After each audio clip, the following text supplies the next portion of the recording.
Sa isang liblib na gubat sa Pilipinas, may mga kwento ng kababalaghan ang mga lokal doon. Kwento ng mga taong nagtangkang pumasok sa gubat, ngunit hindi na kailanman nakalabas.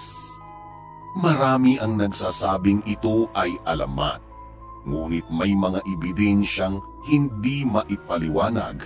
Mga sapatos na naiwan, mga blurred na litrato sa mga kamera, at mga bakas ng paa sa lupa na hindi kapareho ng sa ordinaryong tao.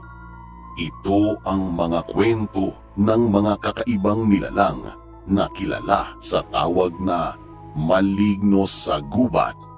Hindi mo sila nakikita, ngunit laging nakasunod sa bawat hakbang mo.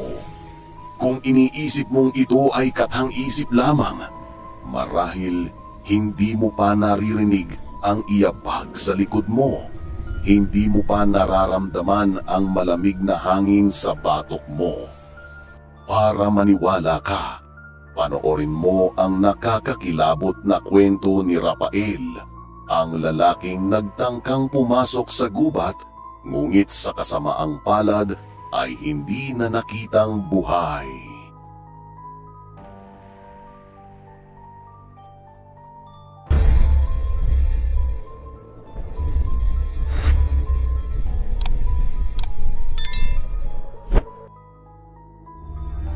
Nagsimula ang lahat sa isang bayan sa Visayas, sa paanan ng isang makapal at lumang gubat na tinatawag ng mga residente bilang Gubat San Telmo. Marami nang pumasok dito pero walang nakakalabas. Ang bida ng ating kwento ay si Rafael, 27 anyos, isang forester na mahilig sa pag-hike at pagkuha ng litrato sa kalikasan. Noong gabing iyon, mag-isa siyang pumasok sa gubat para sundan ang isang rare nocturnal species na balita niya raw ay nakita ng mga taga-baryo.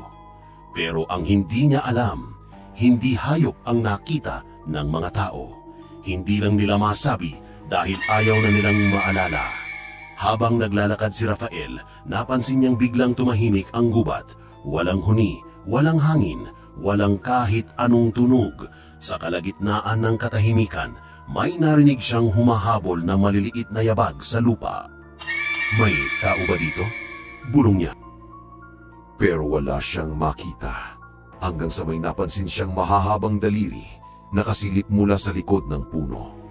Nang lumapit siya, unti-unti ring lumalabas ang nilalang. Hindi ito tikbalang, hindi rin aswang. Isa itong uri ng maligno sa gubat na madalas ikwento ng matatanda pero bihirang makita ng tao. Sabi nila, pag nakita ka ng malignong ito, susundan at hahabulin ka na niya hanggang sa wala ka nang matatakbuhan. Marunod ng takbo si Rafael, pero sinundan at hinabol siya ng maligno. Kahit saan siya magpunta. Tuwing titigil si Rafael para huminga, naroon ito, nakasabit sa puno, nakabaliktad, nakangiti. Hindi totoo to, Diyos ko! Pero totoo ito at palapit ito ng palapit sa kanya. Habang tumatakbo siya, napansin niyang parang gumagalaw ang mga puno. Pero hindi ito dahil sa hangin at hindi rin ilusyon. Para bang ayaw siyang palabasin ng gubat ng mga ito. May mga ugat na biglang tutubo sa lupa, tumitikas parang mga daliri at sinusubukan siyang pabagsakin.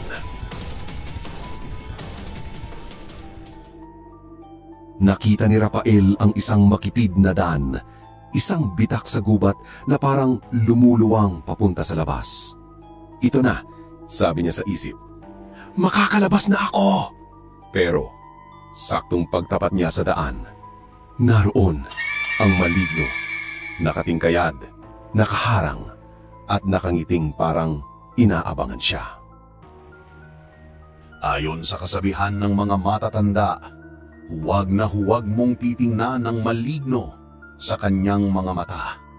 Dahil kapag nagtagpo ang paningin ninyo, Madali na niyang makukuha ang kaluluwa mo at wala ng paraan para makatakas ka pa.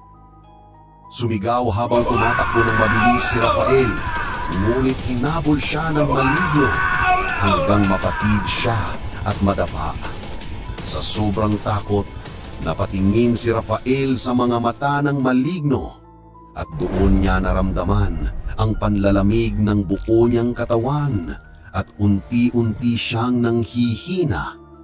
Nakakakilabot ang mga sumunod na tunog na narinig, tunog ng pinupunit na laman, binabali at pinuputol na mga buto. Kinabukasan, natagpuan ng mga search team ang bag ni Rafael. Punit-punit, punong-puno ng putik. May mga bakas ng paa sa paligid, pero kakaiba, maliit, manipis at nakabaliktad ang direksyon ng mga daliri.